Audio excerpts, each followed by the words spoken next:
Bismillahirrahmanirrahim ya ikhwani, alhamdulillah ana sekarang berada di Tasikmalaya bersama teman satu angkatan sewaktu di Araya, Ustadz Rofi. Silahkan perkenalan. Bismillahirrahmanirrahim. Assalamualaikum warahmatullahi wabarakatuh. Saya Rofi Abdul Rofi dari Tasikmalaya. Alhamdulillah saya lulus di Stiba Araya tahun 2022. Dan sekarang saya berkiprah berjihad dalam pendidikan di Pondok Pesantren Sufa Al Jamaah Tasikmalaya. Oke, selain Sufa Al Jamaah, aktif di mana aja? Adapun aktivitas saya selain di tarbiyah pendidikan di Sufa Al Jamaah Tasikmalaya, saya pun aktif dalam bidang dakwah. Alhamdulillah di Jamaah Muslimin saya diamanatkan sebagai koordinator Syubban wal Fatayat Jamaah Tasikmalaya, diberikan kepercayaan untuk mengembangkan para Syubban dan Fatayat di Jamaah Tasikmalaya, sehingga diantara amanatnya adalah dalam dakwah. Karena itu saya lebih disibukkan aktivitas sehari-hari, pertama pendidikan, yang kedua dakwah, khutbah atau mengisi pengajian-pengajian khususnya kepada para Syubban wal Fatayat, para pemuda-pemudi di Jamaah Muslimin. Nah, nanti di akhir kita akan bahas Jamaatul Muslimin. Sekarang kita ceritakan dulu gimana sejarah antum di Araya. Sejarah saya bisa masuk ke Araya, ketika itu saya masih duduk di bangku kelas 2 SMP. Kemudian ayah saya, Ang Sofyan Ansori, saya cintai, semangat mempelajari bahasa Arab, kemudian mengikuti privat bahasa Arab. Oh ayah dulu. Iya. Nah, kita itu ikut privat bahasa Arab dan pengajarnya itu angkatan 2 Stiba Araya. Oh masya Allah. Namanya Ustadz Nur Hadi. Belajar bersama beliau, kemudian beliau berpesan, Ustadz Aang, jika anakku ingin sukses suatu hari nanti, paham beragama, ada tuh lautan ilmu. Di mana? Stiba Araya. Sekolahkan anakmu di sana. Masya Allah. Dan ketika itu ya bapak saya ketika privat selalu bawa saya. Meskipun saya nggak paham sebenarnya ketika itu. Ikut.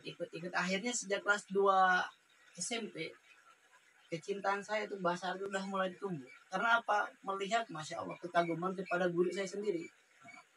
Akhirnya saya dulu sekolah di SMP Negeri 11 Tasikmalaya, negeri. Ya kita semua kan tahu bagaimana negeri itu masalah pertarungannya dalam kehidupan itu luar biasa. Pengaruh kehidupannya sangat luar biasa, menghegemoni.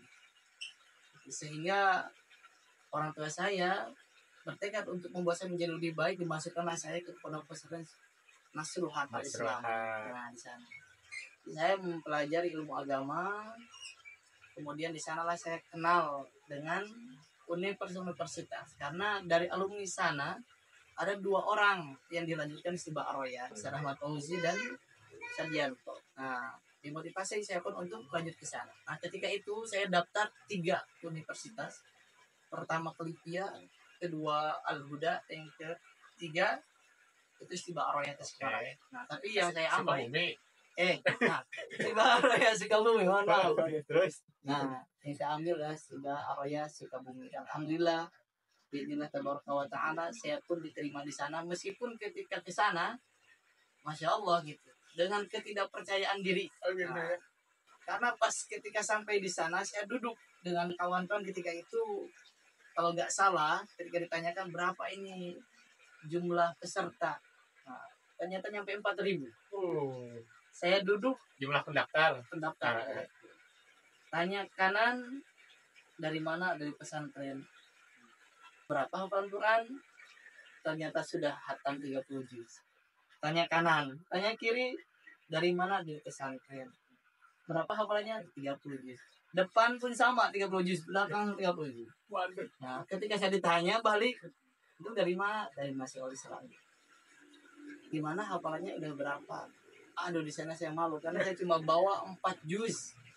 Itu pun belum mutskin. Nah, hingga akhirnya ketika itu Masya Allah mafa'al yang menguji saya ketika Ustadz Siroj.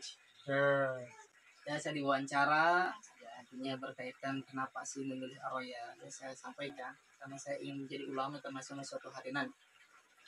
Kemudian yang paling lucu ya di sana ketika ditanya jumlah hafalan, hafalan punya berapa? 4 juz. Pernah ngafal.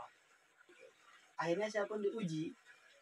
Dari 1 sampai 3 pertanyaan nggak ada yang bisa saya jawab. Saya katakan lu mohon maaf Ustaz, mungkin karena perjalanan yang jauh saya dari Tasik ke Sukabumi.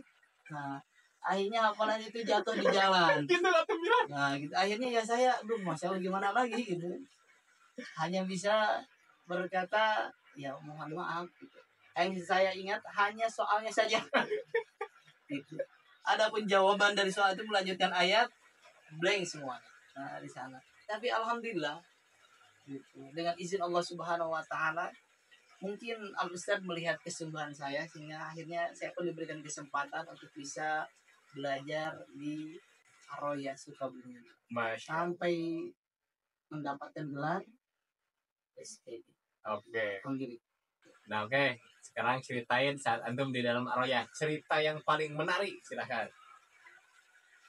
Cerita saya Siba Aroya. Ketika pertama kali masuk ke Siba Aroya, ketika itu sama bapak saya. Ketika sampai ke sana kaget. Ternyata masjid itu yang paling menggugah hati. Pas pertama ke sana, masjid itu bagaikan suara apa ya? Suara tawar. Gitu. Pertama kali dapat masjid kayak gitu. Dan ketika masuk, masya Allah begitu banyak sekali orang yang membaca Quran. Dan hati itu masya Allah bergetar dengan sendiri. Tenang hati. Apalagi ketika itu adalah hari Jumat. Ada yang khutbah. Nah, mahasiswa Aroya, khutbah Jumat. Orang Indonesia, tetapi ketika berbicara, udah kayak kereta aja lurus. Bahasa Arabnya gak ada kendala sedikit pun. Berbicara itu masih bagaikan kereta. Gitu. Nah dari sana saya termotivasi sangat kuat sekali untuk bisa tetap di sana.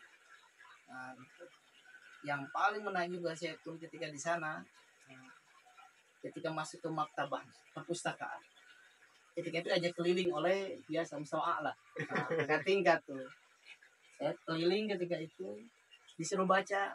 Nah, coba baca nih judulnya apa? Masya Allah. Di Tasik, saya lulus kelas 12 itu udah mulai ngisi pengajian. Di sana ditanya nama buku aja, coba baca bu. Karena bahasa Arab tanpa harokat, nggak bisa baca sama sekali. Ya Allah, di sana saya menangis itu. Di luar saya dikatakan Ustaz, baca judul buku aja gak bisa gitu. Nah di sana merasa sangat sekali doa. Dan hal yang sangat membuat saya kagum di sana, pertama dari segi asatidnya, guru-gurunya. Yang saya dapatkan, guru-guru di sana semuanya guru-guru hebat. Mutskin fir'ain, sangat sekali menguasai ilmu. Pertama itu. Kemudian yang kedua, dalam masalah waktu, mereka sangat sekali memperhatikan waktu. Sehingga selama saya di sana, belum pernah mendapatkan jam kosong sedikit pun. Keluar Ustaz, masuk Ustaz. Masya Allah, luar biasa gitu. Itu yang buat saya semangat gitu. Kemudian yang ketiga, gitu. Dari segi aturan, di sana aturan sangat sekali ditegakkan. Tidak ada toleransi. Sekali salah ya salah. Gitu. Tetapi indahnya di sana, yang berprestasi dikasih apresiasi. Yang salah ya dikasih punishment. Itu yang membuat kita sadar karena akhirnya kehidupan seperti itu. Itulah yang diajarkan Allah Subhanahu kepada kita. Ketika kita melakukan kebaikan, kita mendapatkan pahala. Kita melakukan keburukan, ya kita mendapatkan punishment ada dari Allah Subhanahu wa taala. Sebagai tadkir supaya kita terus berusaha menjadi lebih baik. Kemudian yang selanjutnya adalah persaudaraan.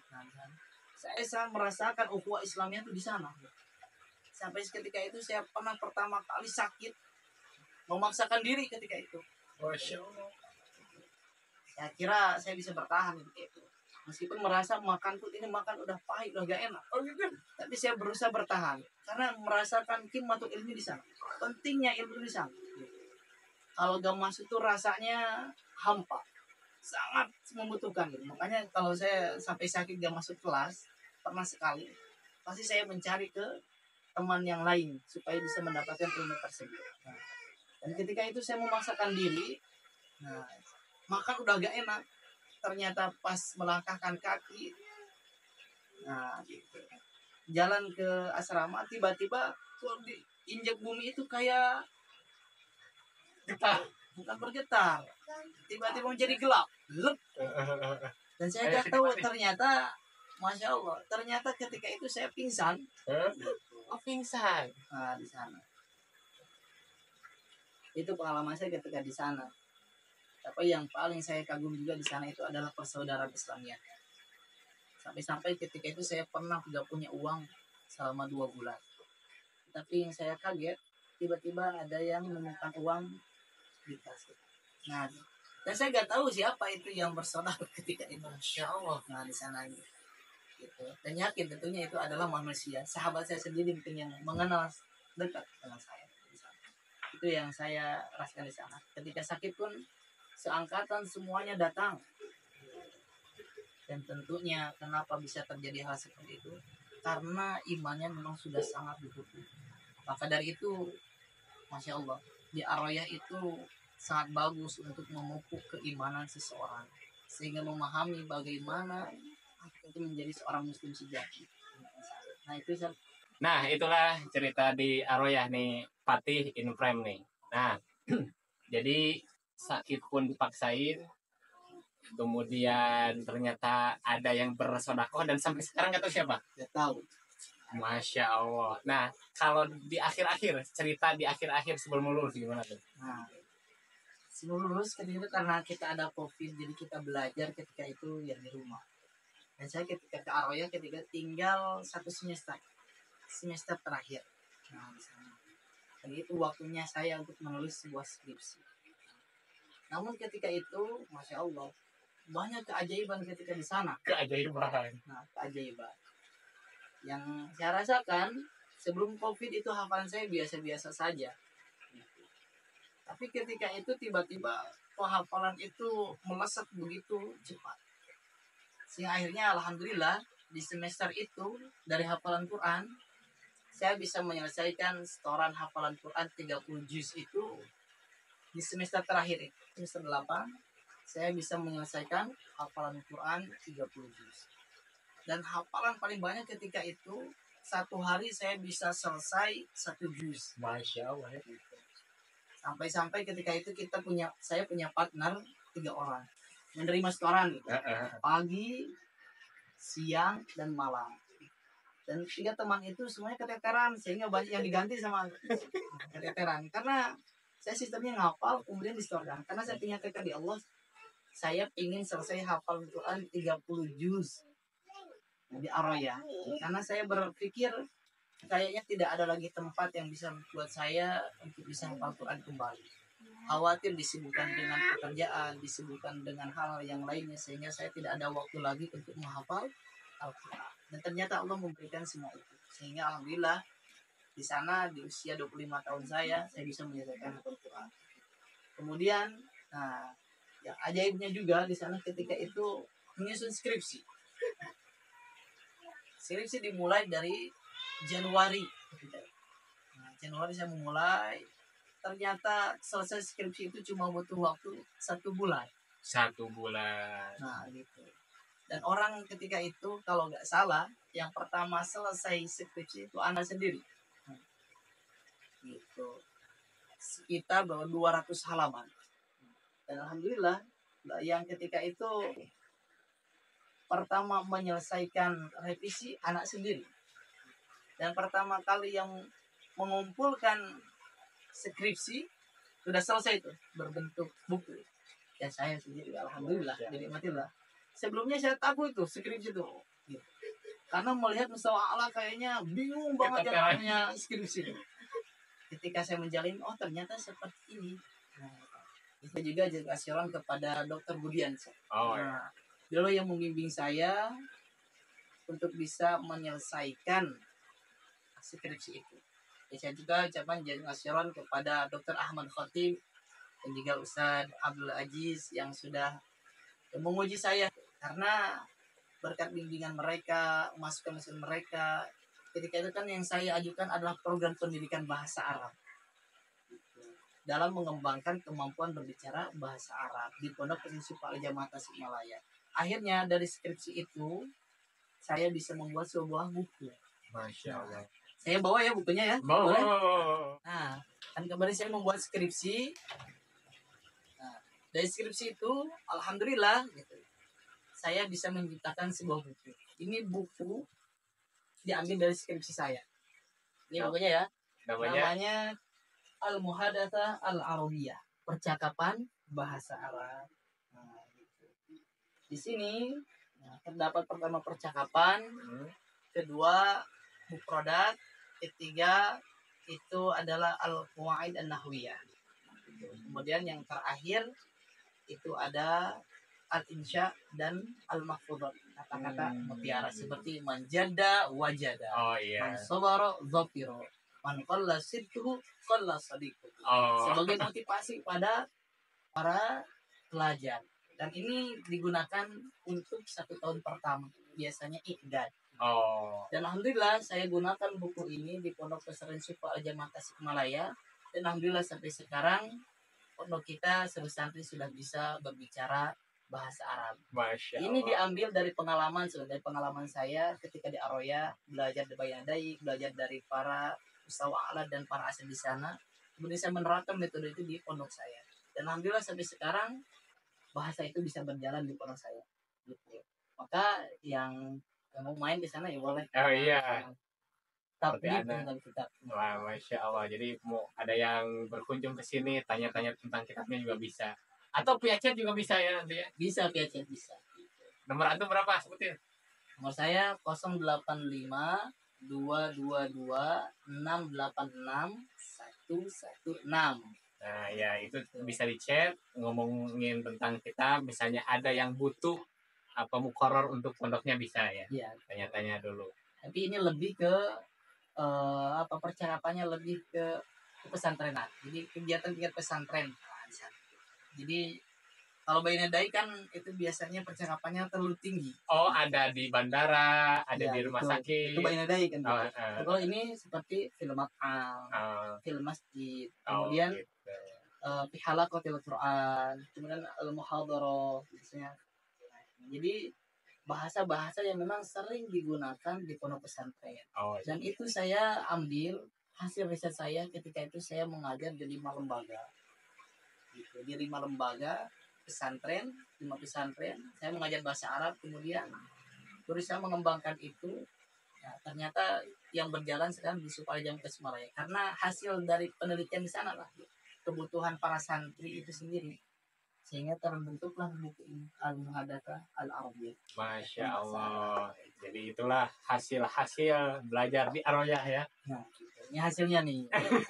Jadi Masya Allah Ifwah, kenapa kita nih ngobrolin tentang Aroyah nih, Ana dan Raffi ini sama-sama merasakan ya. Jadi di fase hidup kita, banyak dari fase hidup kita yang kita lewati kan, SD, SMP, SMA, ya Ma'had Aroyah. Ana sendiri merasakan fase yang paling merubah hidup Ana saat Ana di Aroyah. Dan begitu pun antum, betul nggak? Dan itulah yang ya Ustaz Rofi sendiri juga semalam kita ngobrol, itu juga yang beliau katakan bahwasanya Aroyah banyak merubah hidup kita. Iya, sangat berpengaruh sekali bagi kehidupan saya. Menjadikan saya bisa lebih baik mengenal sempurna Allah Subhanahu wa Ta'ala.